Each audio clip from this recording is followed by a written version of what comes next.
Pendant un mois, c'est Speed Théâtre qui t'emmène dans les coulisses du Festival Off d'Avignon. De retour sur Speed Radio pour une nouvelle session théâtre et je suis en compagnie de Sylvie Debras et Mélanie Manuelian pour la pièce de théâtre intitulée Grosse avec un point d'exclamation qui est à l'affiche du théâtre des Trois Soleils à 13h15. Alors racontez-nous un peu l'histoire de ce spectacle. Alors bonjour à vous tous déjà, toutes et tous, ici autour de la table et puis derrière le poste. Alors Grosse, ça va vous étonner, l'histoire d'une grosse. Elle s'appelle Léa et quand elle est petite fille, elle a 13 ans, c'est une gosse sportive, musclée, donc lourde. Et sa mère trouve que ça serait bien qu'elle soit plutôt filiforme, qu'elle soit plutôt une jeune fille de bonne famille, de salon. Et elle va la mettre au régime avec des amphétamines pour faire bonne mesure. Et puis elle va ajouter au fil des années d'autres régimes, d'autres médicaments. Et finalement, Léa va vivre un choc psychologique lorsqu'elle a une vingtaine d'années. Et alors, elle était simplement musclée et charpentée. Et là, effectivement, elle va devenir une grosse jeune femme. Et elle va passer le reste de sa vie à se battre contre son propre poids. Alors, c'est une pièce qui a certains côtés un peu difficiles, parce que c'est pas si évident que ça de se battre contre soi-même pendant une vie. Mais on a traité la pièce de façon un peu drôle aussi, parce que vraiment, on peut rire de tout. Donc il y a une petite couche d'autodérision. Il y a de la dérision, il y a il y a des petits pics qu'une grosse peut s'adresser à elle-même, effectivement. La preuve d'ailleurs que le texte est drôle, c'est que je suis une des 15, je crois, autrices et auteurs à avoir le soutien du fonds SACD Humour Avignon Off. Le fonds SACD, c'est le fonds des auteurs. Et donc, ils ont estimé que la pièce était assez drôle pour être soutenue comme un texte d'humour. C'est de l'humour, ça n'est pas que de l'humour, loin de là. Les premiers spectateurs ont dit que c'était aussi très émouvant parce que ça rappelle beaucoup de choses à beaucoup de gens. Que ces gens soient des femmes ou des hommes, que ces gens soient des gros ou des pas gros. Il est question aussi d'une certaine maltraitance dans l'enfance. Il est question aussi des dictates de la société quant à notre apparence. Et là, ces dictates, ils sont valables pour les femmes, bien sûr, et beaucoup, mais aussi de plus en plus pour les hommes. Est-ce qu'on convient ? Est-ce qu'on ne convient pas ? Est-ce qu'on convient à ses parents ? Est-ce qu'on ne convient pas à ses parents ? Est-ce qu'on convient à la société ou pas ? C'est toutes ces questions-là qui sont posées dans ce texte qui n'est pas qu'un texte d'humour, mais qui est aussi un texte d'humour. Alors comment mêler message politique, parce qu'il y a un message politique quand même derrière tout ça, et humour finalement, enfin légèreté on va dire. Alors c'est un texte effectivement qui est écrit sans lourdeur, bien que ça parle du poids. C'est un texte qui est éminemment politique et je suis contente que vous disiez le mot parce qu'il est question aussi de ce que la société nous impose en termes de régime, en termes de produits et de prestations amaigrissantes qui forcent les gens à maigrir puis à regrossir, puis à maigrir puis à regrossir. Et ça fait du fric. Et derrière cette manipulation, il y a la santé des gens. Ce qui rend les gens malades, ce n'est pas le surpoids. Un léger surpoids, au contraire, ce serait plutôt bon pour la santé. Et d'ailleurs, lorsqu'on a les femmes qui arrivent à la ménopause, elles doivent s'arrondir un peu pour bien vivre la vieillesse. Le surpoids, c'est bon pour la santé. Ce qui est vraiment délétère, c'est maigrir, regrossir. Et c'est ça que la société nous vend. Ce qu'elle nous vend aussi, c'est qu'elle nous complexe. Les femmes en particulier, on ne convient jamais. Celle-là, elle a une taille de trop et elle en est malade. Celle-là, elle a les cheveux pas assez comme ci, pas assez comme ci, pas assez comme ça. Celle-là, elle a le nez trop comme ça. Et on est discrédité. Se sentir discrédité, c'est terrible. Et c'est ça qu'on est, toutes. Et beaucoup de femmes et beaucoup d'hommes aussi. On est discrédité par ce diktat, par cette tyrannie de l'apparence. Cette tyrannie de l'apparence, c'est un moyen moderne d'inscrire la domination masculine dans la chair des femmes et de plus en plus dans la chair des hommes. C'est-à-dire que vous devez convenir. Et tout est bon pour que vous ne conveniez pas. C'est contre tout ça qu'elle est en révolte, Léa. Alors au début, il y a une pièce un peu intimiste. Elle est dans sa salle de bain, donc dans sa salle de bain, elle se sent autorisée à tout. Ça va assez loin, ça reste très pudique tout de même. Et puis, il va se passer quelque chose et ça va basculer. Et là, elle va passer de la Léa de sa salle de bain à la Léa de l'espace public et elle va dire en public ce qu'elle a envie de dire au public. Et je crois que c'est ça qu'on a voulu faire, la metteuse en scène et moi-même. Elle est là, d'ailleurs, elle dira si ça correspond bien à ce qu'elle a voulu faire. Mais c'est vraiment une pièce en 2 temps. C'est une pièce où il y a à la fois des instants poétiques, des instants joyeux, parce que Léa, la personnage de la pièce, est une personne joyeuse, gentille, un peu midinette. Et puis, il y a des instants d'information, où on va retrouver la Léa qui tire son inspiration de Sylvie, la journaliste et l'autrice. Dire qu'il y a énormément d'informations, mine de rien, sur les gros, qu'est-ce que c'est que d'être gros, combien il y en a, pourquoi on ne les voit pas dans l'espace public, etc. Et comment les régimes sont vraiment délétères pour la santé. Ça, c'est quelque chose que Sylvie, l'autrice, voudrait faire entendre. C'est que, surtout, jeune fille, petite fille, a fortiori, femme, arrêtez ça. Arrêtez ces régimes à répétition parce que c'est ça qui vous tue, qui vous tuera à petit feu. C'est un cri de prévention et puis que ma vie de grosse à moi, elle serve aux autres aussi. Je peux vous dire cette expérience-là. Visiblement, je suis experte en amaigrissement. On verra si l'apparence dit que je suis une experte en amaigrissement, si ça a bien réussi ou pas. Je laisse la surprise à ceux qui viendront nous voir. Nombreux, bien sûr. Bien sûr, et puis c'est vrai que c'est un sujet assez paradoxal, la grossophobie, on peut vraiment appeler ça comme ça, parce que d'un autre côté, on dénigre les personnes en surpoids, mais d'un autre côté, on va avoir des publicités qui vont nous rappeler la malbouffe, et on va avoir des publicités qui vont rappeler que le corps des femmes, il faut qu'elle soit comme ça. Donc c'est un sujet, des fois, qui est légèrement mis sous le tapis, mais en même temps extrêmement montré du doigt. C'est ça qui est très paradoxal. Alors la grossophobie, on en parle dans la pièce, même si le mot n'est pas dit. On en parle parce que Léa va en être victime aussi, elle aussi. Et puis elle pense surtout, la personnage de la pièce, aux gamines. Les gamines un peu rondelettes et puis déjà très complexées. Les gosses un peu trapus puis qui vont aussi s'affiner sans doute en grandissant. Les bouboules de cours de récré, les grosses des réseaux sociaux, elles en font toute une histoire. Et ça peut se terminer très mal. Chaque année, il y a des collégiennes qui vont jusqu'à se donner la mort parce qu'elles sont traitées de grosses. Et alors, sois charpentée, tu seras aussi jolie que si t'es maigre.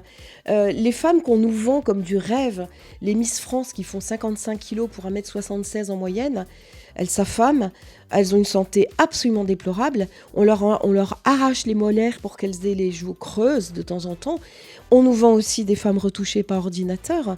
Les photos qu'on voit pour la publicité sont des photos complètement trafiquées. Les fesses et les seins sont redessinés, les tailles sont affinées, les coups et les membres sont allongés, les mains et pieds sont rognés. Petit, c'est plus féminin. Alors que quand on retouche un homme, on lui donne de la force, de la puissance. Voilà. C'est ce contraste-là qu'on a sur nos murs. La publicité, c'est le bras armé de la guerre contre les femmes. Et c'est ça aussi qui est dénoncé dans cette pièce. C'est ça aussi l'éminemment politique, tout en garantissant aux gens qu'ils vont passer un bon moment. Dire que c'est dit, mais ça, c'est pas prise de tête. On n'a pas voulu faire une pièce prise de tête. On a voulu faire une pièce où, vous verrez, Léa, elle chante aussi dans sa salle de bain. Et puis elle est bien. Et puis c'est quelqu'un qui est de bonne humeur. Et ça aussi la pièce porte ça. Quel que soit ton vécu vis-à-vis de ton corps, tes complexes, etc., soyons bien. Regardez Léa, finalement, elle fait une déclaration d'amour à la vie. J'ai eu un texto d'une... J'ai encore pas dit à Mélanie, donc c'est un scoop pour elle. J'ai eu un texto d'un groupe de spectateurs qui était à la première à Besançon et qui m'a dit mais quelle belle ode à la vie tu nous as servi là. J'avais les larmes aux yeux, j'ai pleuré un peu, et puis voilà. C'est aussi cette pièce-là, grosse, c'est une ode à la vie. Qui que tu sois, vis-la bien, cette vie-là. Vis-la. C'est ton corps, t'en as qu'un seul. Ne le dénigre pas, n'en espère pas un autre. Continue avec ce corps-là, avec ce poids-là, à 3 chiffres ou pas. Continue. Mais alors j'ai vu que la pièce de théâtre à la base était un livre que vous avez écrit. Oui, c'est un roman. Alors, comment en fait on est passé du roman à la pièce de théâtre avec la mise en scène de Mélanie comment ça s'est Alors on va faire une réponse en 2 temps. Bon, moi, il y a eu un coup de colère, c'est-à-dire que j'avais ce manuscrit qui était dans un tiroir depuis longtemps, et puis les éditeurs parisiens s'intéressent pas beaucoup à un sujet aussi tabou que l'obésité. J'avais eu une réponse positive d'un très bon éditeur parisien qui m'avait dit finalement: ah non, c'est passé, la PDGR a refusé, l'obésité c'est tabou, on fera pas de vente, on vous le publie pas finalement le bouquin. Donc à Avignon, je rencontre quelqu'un qui me donne envie vraiment de publier le manuscrit qui est écrit. Je trouve un éditeur régional qui est prêt à le publier. Et ensuite, je vais voir Mélanie, metteuse en scène, Mélanie Manuelian, et je lui donne le manuscrit. Et voilà ce qu'elle me dit. Elle me dit, je tends le micro à Mélanie. C'est bien, tu fais l'animation aussi. Je lui ai d'abord dit merci, si mes souvenirs sont bons. Merci parce que ce manuscrit que j'avais eu dans les mains et dont j'étais une des premières lectrices, c'était un merveilleux cadeau. À la fois parce que il a une dimension vraiment universelle et que chaque personne qui lit ce livre, forcément, va s'identifier à un moment ou à un autre à certaines des situations. C'est un personnage qui est extrêmement touchant, cette Léa. Et puis, il y avait quelque chose, effectivement, dans la façon dont elle s'adresse, dans la façon dont elle parle. Il y avait quelque chose d'extrêmement théâtral. Et donc, bien sûr qu'on pouvait adapter ce roman à la scène.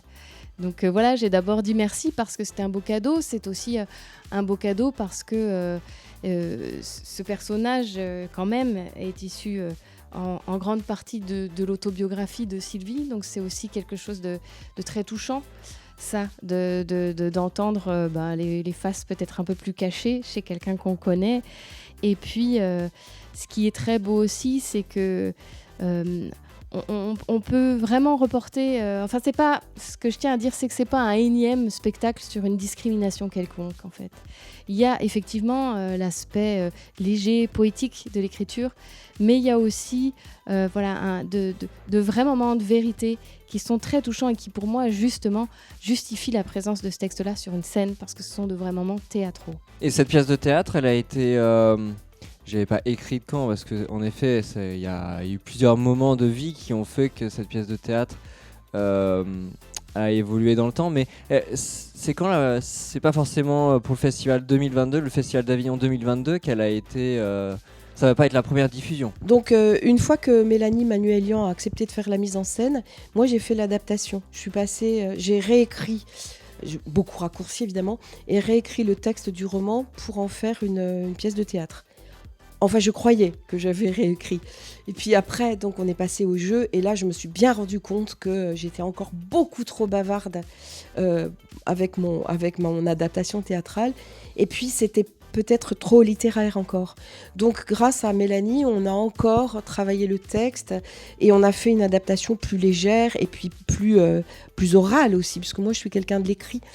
Et maintenant, donc, on a un texte qui est finalement tout à fait oralisé, mais qui reste une très belle écriture. Ça, je tenais à ça. Cette écriture un peu poétique, un peu... j'ai l'amour des mots, et ça se sent dans le personnage. Léa a l'amour des mots. Et puis donc, on avait prévu de venir à Avignon 2022. On a assez rapidement été accepté aux Trois Soleils par Hicham, qui nous a fait une confiance aveugle. Hicham Fassifiri, qui est le programmateur. Il nous a vraiment fait confiance puisque rien n'existait quand il a accepté de nous programmer aux Trois Soleils. Et puis on a fait le parcours classique, c'est-à-dire des semaines de répétition, des sorties de résidence devant des professionnels. On a fait 3 premières présentations pour notre mécène, puisque nous avons un mécène, et qui nous a demandé lors de son séminaire de faire 3 présentations de la pièce réduite. Et là, waouh! J'ai pas eu le temps de sortir de derrière le rideau pour venir saluer. Je suis sortie, et quand je suis sortie, ils étaient tous debout. Oh, alors, c'était un grand moment d'émotion quand même. Hein. Et ça s'est reproduit 3 fois de suite. Il y a eu 3 groupes, les 3 fois 120 personnes debout quand je sors du rideau. Pas l'une après l'autre. Hein. Bon, là, ça mettait la barre très très haut quand même. Et puis, bon, c'est des gens qui travaillent dans la santé. Donc, ils ont comme m'a dit la directrice de cet organisme médical, tu as donné des claques à certains, c'est-à-dire ceux qui ont encore des préjugés sur l'obésité, ils en ont pris un peu, des arguments pour ne plus avoir de préjugés. Et puis ceux qui n'ont plus de préjugés, ils ont eu des billes. C'est-à-dire, ok, voilà des raisons objectives qui nous ont servi par cette pièce. Donc ils étaient emballés. Et on a fait la première il y a très peu de temps à Besançon, d'où l'on vient. Et là, c'est pareil. Hein. Bon, d'abord, on a refusé du monde, mais ça, c'est un peu normal parce qu'on est un peu connu sur la place. Mais surtout, le texte a été très bien accueilli. Autant le texte que la mise en scène, que l'interprétation. Et ça, c'était pas gagné parce que j'étais pas comédienne, moi. Faut pas l'oublier. J'ai beaucoup travaillé. J'ai travaillé comme une dingue. J'ai pris tout ce qu'il faut comme cours de comédie, de jeu d'acteur, de voix. J'ai fait beaucoup de travail de voix, etc. Ça a été une année très intense. Je ne sais pas encore si je peux me baptiser comédienne, mais je suis quelqu'un qui porte le texte sur scène. Peut-être pas si mal que ça, finalement. Merci. C'est moi qui vous remercie. Et comme on dirait, merde. Je prends. Du mix et du théâtre, c'est Speed Radio. Découvrez toutes les émissions et podcasts sur le www.speed-radio.com.